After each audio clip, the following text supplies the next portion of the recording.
그런즉 너희가 어떻게 행할지를 자세히 주의하여 지혜 없는 자 같이 하지 말고 오직 지혜 있는 자 같이 하여 세월을 아끼라. 때가 악하니라. 그러므로 어리석은 자가 되지 말고 오직 주의 뜻이 무엇인가 이해하라. 술 취하지 말라. 이는 방탕한 것이니 오직 성령으로 충만함을 받으라. 시와 찬송과 신령한 노래들로 서로 화답하여 너희의 마음을 주께 노래하며 찬송하며 범사에 우리 주 예수 그리스도의 이름으로 항상 아버지 하나님께 감사하며 그리스도를 경외함으로 피차 복종하라. 아멘. 여러분 수련회에 오신 모든 우리 농아부 지체들에게 하나님의 크신 은혜와 평안이 함께하길 간절히 기원합니다. 많이 더운데 은혜를 사모하러 오셨잖아요. 그냥 돌아가지 마시고 은혜를 깊이 만나고 돌아가시는 여러분 되시길 간절히 바라겠습니다. 항상 하나님께서 우리 농아부 지체들에게 여름 수련회 때마다 큰 은혜를 주신 줄 저는 믿습니다. 이번 수련회에도 하나님께서 크신 은혜를 베풀어 주시길 믿어 의심치 않습니다. 오늘 본 말씀을 통해서 우리가 어떻게 살아갈 것인지, 남은 인생을 어떻게 살아가는 것이 하나님 보시기에 좋은 인생인지 한번 묵상해 보도록 하겠습니다. 여러분 수련회 같은 경우는 우리가 일상의 삶을 잠시 중단하고 휴가도 내시고 이제 학생들을 나가지고 여러 가지 세상 속의 일들을 다 제쳐놓고 성도들이 2박 3일이라는 시간 동안 한 곳에 와서 하나님께 함께 예배하고 교제하고 기도하는 시간이잖아요. 그죠? 근데 여기서 이렇게 하는 이유는 뭘까요? 단지 그냥 2박 3일간의 일정 동안을 위해서 하는 건 아니죠. 그러니까 세상을 분주하게 살아가다 보면 내가 지금 어디로 가는지, 내가 정말 하나님께서 기뻐하시는 일을 하고 있는 것인지 잘 몰라요. 그냥 살아가는 거예요. 때로는 그 시간들이 의미 없이 살아가는 것이고 그 시간들이 하나님 보시기에 좀 안 좋은 그런 시간들도 있을 겁니다. 그래서 우리가 이게 농아부뿐만 아니라 10월부터 이제 청년 수련회도 있죠. 또 그동안 청소년 수련회도 있고 아동도 다 있고 수련회 하는 이유를 볼까? 1년에 2차례에 걸쳐서 잠시 일상의 삶을 중단하고 나는 지금 하나님 보시기에 잘 살아가고 있는 것인가? 하나님께서 기뻐하시는 삶을 살아가고 있는 것인가? 그걸 다시 한번 스스로 솔직하게 하나님 앞에서 바라보는 거예요. 그래서 내가 하나님 보시기에 의미 없는 인생, 하나님 보시기에 악한 인생, 하나님께서 기뻐하지 않는 인생을 살아간다면 하나님 앞에 회개하는 거예요. 그리고 돌아봤더니 하나님께서 보시기에 좋은 인생, 하나님 보시기에 기쁜 인생이면 하나님께 어떻게 해요? 그렇게 인도해 주신 나의 삶에 대해서 감사하는 시간이죠. 그래서 수련회는 무엇보다 그 어떤 시간들보다 하나님께 회개하는 시간이고 하나님 앞에 감사하는 시간입니다. 2박 3일 동안 여러분의 지난 인생들을 솔직하게, 여기서 중요한 건 솔직하게 누구 앞에서? 하나님 앞에서 자기 자신의 삶을, 마음을, 신앙을 한번 점검해 보는 거예요. 그래서 그렇게 한 사람과 안 한 사람 기도원에 떠날 때 앞으로 인생에 있어서 조금 차이가 있을 겁니다. 바라기는 하나님 앞에서 온전히 여러분의 삶을 잘 한번 비춰보고 잘 정리해서 남은 인생 정말 하나님 보시기에 좋은 인생, 선한 인생 살아가시는 저와 여러분 되시면 좋겠습니다. 인생이 길까요? 짧을까요? 짧아요. 그죠? 인생이 생각보다 짧습니다. 여기 장로님도 계시고 우리 집사님도 계시지만 제가 몇 번 말씀드렸죠? 제가 선도중앙교회를 98년도에 왔습니다. 98년도에. 98년도는 20살 때 왔어요. 이게 잠깐 이렇게 돌아보니까 어느덧 45살이 됐습니다. 25년 눈 깜짝할 사이에 왔어요. 혼자 왔지만 뭐 하나님께서 안 해주셨고 안 해주셨는데 금방 시간이 갑니다. 우리 저 두 꼬마들도 여기랑 아니 벌써 이렇게 컸잖아요. 말도 엄청 안 듣는데 지금은 그래도 네? 저 정도면 굉장히 양호하네요. 많이 컸고 우리 그 친구들도 그죠? 같이 금방 큽니다. 그만큼 시간이 빠릅니다. 그래서 오늘 본문에 보면 사도 바울이 뭐라고 얘기를 합니까? 5장 16절에 세월을 아끼라. 무한대로 우리에게 시간이 많이 주어진 것 같지만 그렇지도 않아요. 우리 교회 신앙생활하다 보면 제가 안타까운 건 뭐냐면 저보다 나이가 어린 분들도 하나님께서 부르셔서 이 세상을 떠나신 분들도 꽤 있어요. 그리고 아직 상당히 많은 분들도 갑작스러운 질병과 사고로 인해서 하나님께서 데려가셔서 가족들이 큰 슬픔에 빠진 분들도 많이 있습니다. 세월도 짧긴 하지만 우리가 언제 어떻게 하나님께 부르심을 받는지 그 누구도 확신할 수 없고 장담할 수 없습니다. 그래서 우리가 사실은 하루하루 살아가는 것이 굉장히 중요합니다. 그 하루하루를 잘 살아가야 돼요. 그래서 하루라는 선물을 하나님께서 우리에게 주셨는데 그것을 어떻게 우리가 잘 살아낼 것인가. 사실은 그리스도인들은 날마다 그런 고민을 하며 살아가야 합니다. 오늘 본문 15절에 보면 지혜 있는 자라는 말이 나와요. 지혜 있는 자. 지혜 있는 자는 누굴까? 첫 번째는 뭐냐면 세월을 아끼는 자예요. 세월을 아끼는 자. 지혜 있는 자는 세월을 아끼는 자. 그리고 이 세상의 때가 악합니다. 항상 세상에 대한 바라보는 관점은 성경에서는 물론 구원을 받아야 될 그런 세상을 소하지만 세상은 우리로 하여금 점점 하나님을 멀리 하게 하는 그런 유혹적인 부분도 굉장히 많이 있어요. 이런 세상의 유혹과 좋지 않은 환경 속에서 우리가 살아간다는 것 참 쉽지 않습니다. 그래서 금방 그 세상의 악함 속에서 빠져들기 때문에 시간을 낭비하는 사람들이 굉장히 많죠. 그런 측면에서 사도 바울은 지혜 있는 자는 무엇보다도 세월을 아끼는 자예요. 그 하루하루의 삶이 굉장히 소중하고 그냥 허투루 소비하는 것이 아니라 하나님께 영광을 돌리고 이웃에게 손을 베풀며 정말 의미 있는 인생을 살아가는 것, 이것을 세월을 아끼는 삶이고 바로 그런 자를 사도 바울은 오늘 본문에서 지혜로운 자라고 말씀하고 있습니다. 바라기는 세월을 아끼는 지혜로운 자 되시기를 간절히 기원합니다. 두 번째는 누가 지혜 있는 자인가? 17절에 보면 이렇게 말씀하고 있어요. 그러므로 어리석은 자가 되지 말고 오직 주의 뜻이 무엇인지 이해하라. 지혜로운 자는 우리를 향한 주님의 뜻이 무엇인지 깨닫는 자, 이해하는 자예요. 누가 지혜로운 자라고요? 우리를 향한 주님의 뜻이 무엇인지 이해하고 깨닫는 자가 지혜로운 자입니다. 조금 구체적으로 그러면 주님의 뜻은 무엇일까? 우리를 향한 주님의 뜻이 무엇일까? 18절부터 21절에 네 가지로 이야기를 하고 있습니다. 18절부터 21절에 누가 지혜 있는 자, 즉 주의 뜻을 깨닫는 자인가? 주의 뜻이 무엇인가? 21절, 18절, 21절 네 가지 얘기. 첫 번째는 뭐냐면 성령으로 충만함을 받는 거예요. 주님의 뜻이 뭐라고요? 성령 충만함을 받는 거예요. 제가 자녀를 키우고 있잖아요.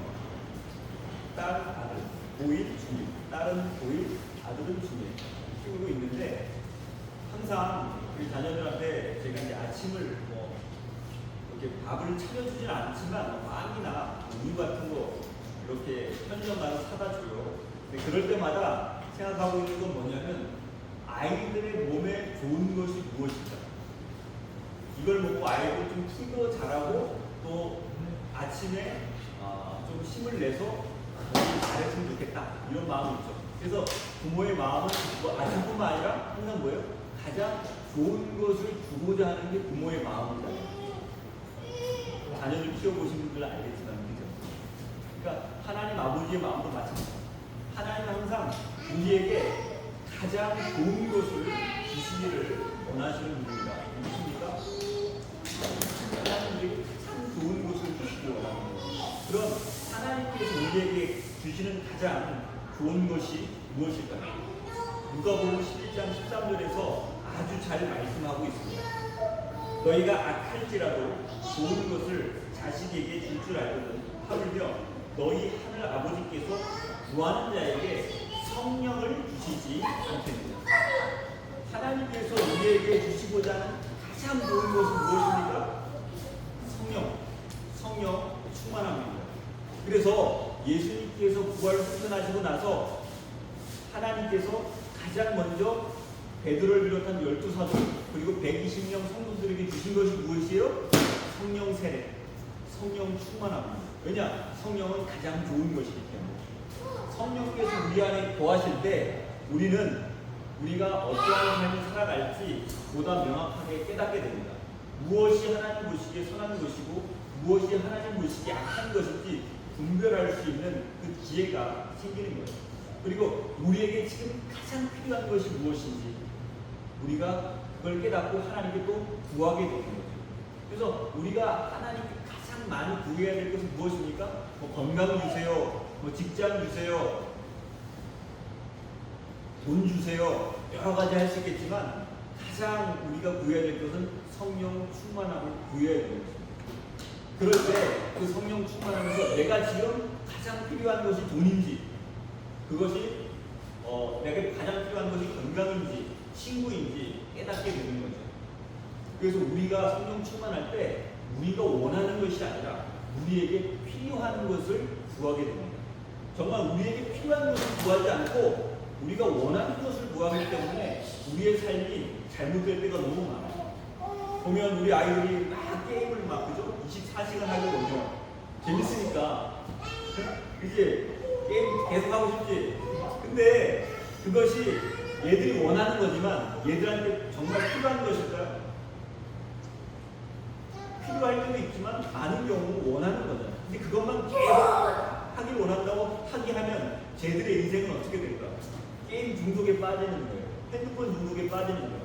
그래서 원하는 것을 계속 주면 그건 좋은 부모입니까? 나쁜 부모입니까? 좋은 부모가 아니죠. 나쁜 부모죠. 정말 좋은 부모는 어떤 부모예요? 아이가 지금 이 시점에 무엇을 원하는지, 어떤 것이 필요한지를 알고 그것을 주는 거죠. 그리고 지혜로운 자녀는 무엇입니까?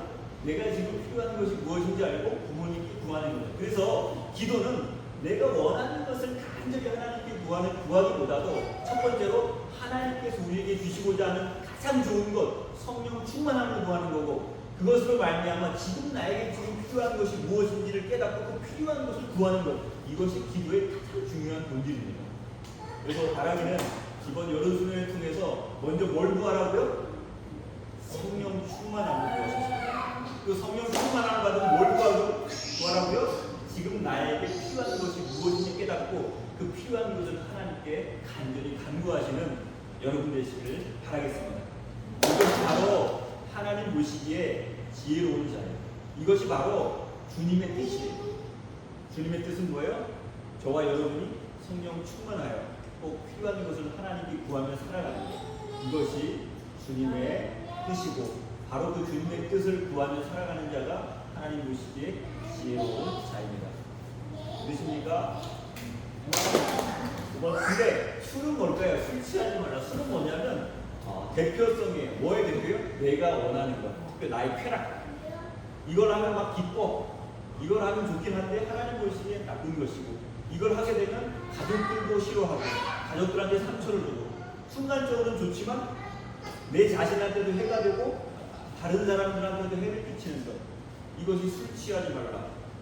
술이 그렇잖아요. 그죠? 술 먹고 술 마셔보셨습니까? 술 마셔보셨어요? 한 명도 없어요. 나는 마셔봤는데 대학교 1, 2학년 때 예수 믿기 전에 술을 먹어봤어요. 술을 먹으면 어떻게 제가 이제 술을 이렇게 먹으면 울고 토하고 그다음에 주변 사람을 막 힘들게 하고 많이 봐요. 근데 이 술 취함은 여기서 얘기한 술 취함은 단지 그냥 술만 먹는 것뿐만 아니라 우리가 원하고 내가 자극적인 쾌락 이것의 대표되는 겁니다. 근데 그건 아까 말씀드린 것처럼 나한테는 순간적으로 좋은 감정, 좋은 느낌, 또 쾌락을 주지만 조금만 지나면 나한테는 해가 되고 가족들한테도 해가 되고 이웃들에게 해가 되는 그 대표성을 그 대표적인 것의 한 예입니다. 바라기는 이런 이례적이고 자극적인 쾌락을 추구하는 존재가 아니라 여러분이 꼭 필요한 것을 하나님께 구하시면 지혜로운 자 되시기를 바라겠습니다. 두 번째는 지혜로운 자는 누가 지혜로운 자입니까? 특별히 그리스도인에 있어서 그리스도인의 지혜는 무엇입니까? 19절이에요. 시와 찬송과 신령한 노래들로 서로 화답하며 너희 마음을 주께 노래하며 찬송하며. 이거는 우리 교회 누가 제일 잘하냐면 우리 농아부가 제일 잘하는 거예요.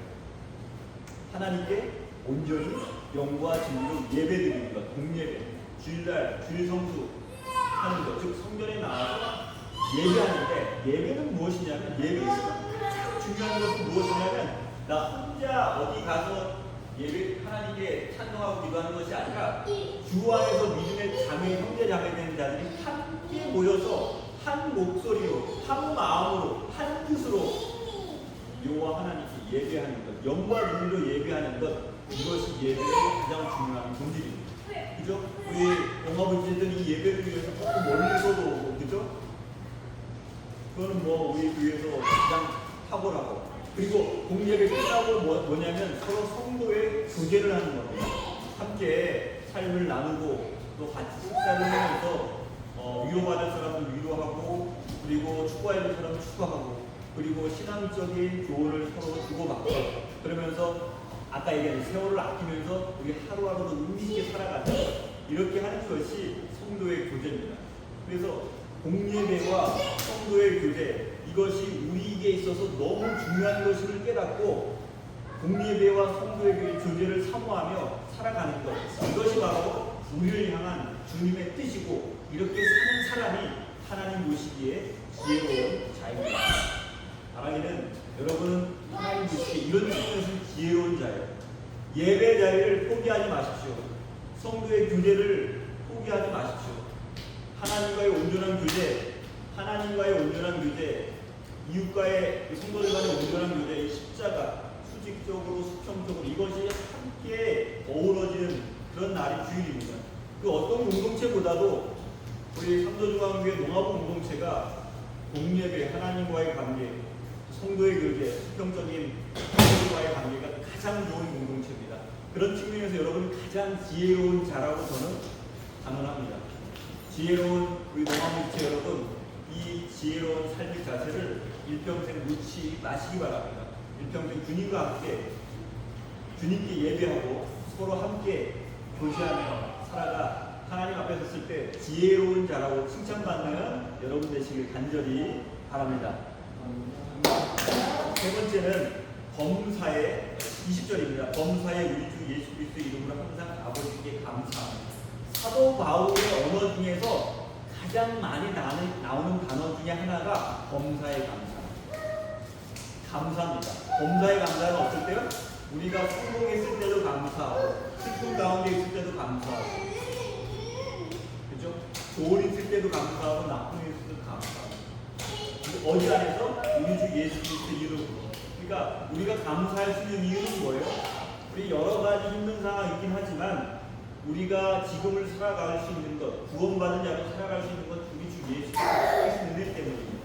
그 십자가의 은혜를만 생각한다면 어떠한 일도 주님 앞에 감사하며 살아갈 수 있는 것이죠. 사실은 감사하기가 참 힘든 세상이에요. 그죠? 조금만 내 삶에 문제가 생겨도 그 출애굽 이스라엘 공동체처럼 광야 가운데 불평하고 하나님 원망하며 살아가는 거예요. 그동안 그 전에 하나님께서 이만큼 주셨는데 그때는 막 감사하며 살았는데 이만큼 주셨는데도 불구하고 그 다음에 요만큼 불평거리가 생기면 우리는 어떻게 그걸 다 잊어버리고 하나님께 불평하며 불만하고 불평을 터뜨리며 살아가는 존재. 그것이 인간의 실존이에요. 근데 사도 바울은 그러지 말고 하나님께 감사라고 얘기하고 있습니다. 에베소서, 빌립보서, 골로새서, 빌레몬서가 옥중서신이라고 해요. 사도 바울이 감옥에 갇혔을 때 쓴 편지에서 옥중서신이라고 그러는데 어찌 보면 사도 바울은 내일 죽을 수도 있어요. 사망의 음침한 골짜기를 지나고 있는 상황입니다. 그럼에도 불구하고 사도 바울은 에베소서, 빌립보서 이런 데서 뭐라고 얘기합니까? 감사라고, 더 나아가 기뻐하라고 말씀하고 있습니다. 왜냐? 우리 예수 믿는 사람은 그렇게 범사에 감사하는 것이 주님의 뜻이기 때문입니다. 그 범사에 감사하며 살아가는 것, 이것이 주님의 뜻임을 알고 살아가는 존재가 하나님 보시기에 지혜로운 자입니다. 제가 존경하는 목사님이 있는데 김기성 목사님이라고 청파구에 올해 용산에 있는 청파교회 목사님이신데 올해 은퇴를 하셨어요. 그분이 뭐라고 얘기하냐면 그리스도인은 행복한 존재이기 전에 하나님 앞에 감사하는 존재. 우리는 어떤 존재라고? 행복한 존재이기 전에 하나님 앞에 감사하는 존재. 왜냐? 우리가 값없이 우리 주 예수 그리스도의 십자가와 부활로 말미암아 구원을 받았기 때문입니다. 그래서 감사는 어디부터 나오는 거예요? 십자가와 부활에서 나오는 거예요. 십자가와 부활을 기억해야만 우리가 어떤 상황 가운데서도 범사에 감사할 수 있는 것입니다. 이 수련을 통해서 다시 한번 우리가 어떤 존재인지, 즉 예수 그리스도의 십자가와 부활로 말미암아 구원받은 존재이라는 것을 다시 한번 깊이 깨달으시길 바랍니다. 바로 그때 여러분 속에서 감사의 고백이 나옵니다. 어떤 상황 가운데서도 감사하겠다고 결단하는 그런 존재가 됩니다. 바라기는 사도 바울이 얘기하는 지혜로운 자는 주님의 뜻은 범사에 감사한 것이고 그 범사에 감사한 존재가 하나님 보시기에 지혜로운 자입니다. 다시 감사를 회복하시는 여러분 되시기를 바라겠습니다. 이번 수련회가 감사의 회복이 되는 그런 수련회 되시기를 간절히 소망합니다. 마지막으로 네 번째, 그리스도를 경외함으로 피차 복종하라. 21절 말씀, 그리스도를 경외함으로 피차 복종하라. 이 그리스도를 경외함으로 피차 복종하라는 말씀은 지금까지 15절부터 20절까지 단락이랑 붙일 수도 있고 이거를 이제 성경을 연구하는 학자들마다 좀 달라요. 근데 21절을 뒤에 아내와 남편에 관련된 말씀으로 붙일 수도 있어요. 앞뒤로 다 붙일 수도 있어요. 단락을 끊었을 때. 그러니까 피차에 복종하라를 앞에다 붙이면 이 성도들끼리 서로 복종하라는 의미이고 뒤로 붙이면 뭐예요? 아내와 남편이 서로 피차에 복종하라는 의미가 될 수 있죠. 이해되시죠? 여기를 뭐 두 가지로 다 해석이 가능한데 다 얘기하겠습니다. 무엇보다도 피차에 복종하라는 얘기는 뭐냐면 어떤 한 존재가 다른 존재를 일방적으로 구속하고 종속하고 상하 관계를 유지하는 것이 아니에요. 평등한 관계. 평등한 관계. 사람은 사람을 구속할 수 없어요. 하인으로 부릴 수 없어요. 오직 누구만? 하나님만 우리 인간을 구속할 수 있어요. 근데 역설적이게도 하나님께 인간을 구속했을 때 우리 인간은 가장 자유로운 존재가 됩니다. 반면에 남편이 아내를 막 자기 하인처럼 부리고 부모가 자식들을 그렇게 하인처럼 부리고 권위적으로 행동하면 그 사람 그런 남편과 그런 아내와 그런 부모 밑에서 자란 사람들의 인생은 불행합니다. 인간의 구속은 다른 존재를 불행하게 만듭니다. 그래서 사도 바울은 피차 복종하라고 말씀하고 있는 겁니다. 그래서 특별히 결혼하신 분들 절대로 그냥 남편이나 아내를 자기 발밑에 두려고 막 그냥 복종시키고 때로는 막 욕구하고 뭐 이러면 안 돼요. 그거는 좋은 관계가 아닙니다. 하나님 보시기에 가장 싫어하는 모습입니다. 그래서 사도 바울은 그리스도를 경외하고 피차 복종하라. 부부에게 주는 계명을 어떻게 풀었었냐면 33절에 그러나 너희도 각각 자기 아내 사랑하기를 자신같이 하고 아내도 자기 남편을 존경하라. 사랑하고 존경하는 것이 피차 복종하는 겁니다. 특별히 부부 절대로 막 구속시키고 내 뜻만 얘기하면 안 돼요. 서로에게 서로를 이야기하고 경청하는 그런 존재 되시길 간절히 바라겠습니다. 아시겠죠? 가락에도 우리 영화물치안에도 마찬가지예요. 서로 섬기고 이해하고 배려하는 공동체가 되라고 좀 얘기하는 거예요. 그런 사람이 뭐예요? 지혜로운 자, 주님의 뜻을 분별하는 자입니다. 이번 수련회를 통해서 어떻게 살 것인가, 인생 짧습니다. 어떻게 살 것인가를 다시 한번 깊이 묵상하시는 시간을 꼭 가지시길 바라겠습니다. 그래서 내려올 때는 난 이렇게 살아야 되겠다, 이렇게 결단하시길 바라겠고, 또 하나님 보시기에 기뻐하는 자, 하나님 보시기에 지혜로운 자로 살아가겠다고 결단한 여러분 됐으면 좋겠습니다. 정리하면 뭐예요? 지혜로운 자, 주님의 뜻을, 세월을 아끼면서 주님의 뜻을 구하는 자. 그 주님의 뜻이 무엇이라고요? 여러분에게 가장 좋은 것, 성령 충만함을 구하며 살아가는 것. 두 번째는 뭐예요? 공예배와 성경을 교전하며 살아가는 것. 세 번째는 범사에 감사하며 살아가는 것. 네 번째는 서로 복종하며 살아가는 것. 그래서 이걸 잘 실천해서 언젠가 우리가 주님 앞에 섰을 때 하나님께서 너는 어리석은 자라 그 이야기하는 것이 아니라 나의 지혜로운 자녀여 라고 하나님께 칭찬받는 저와 여러분 되시기를 간절히 기원합니다. 감사하겠습니다. 하나님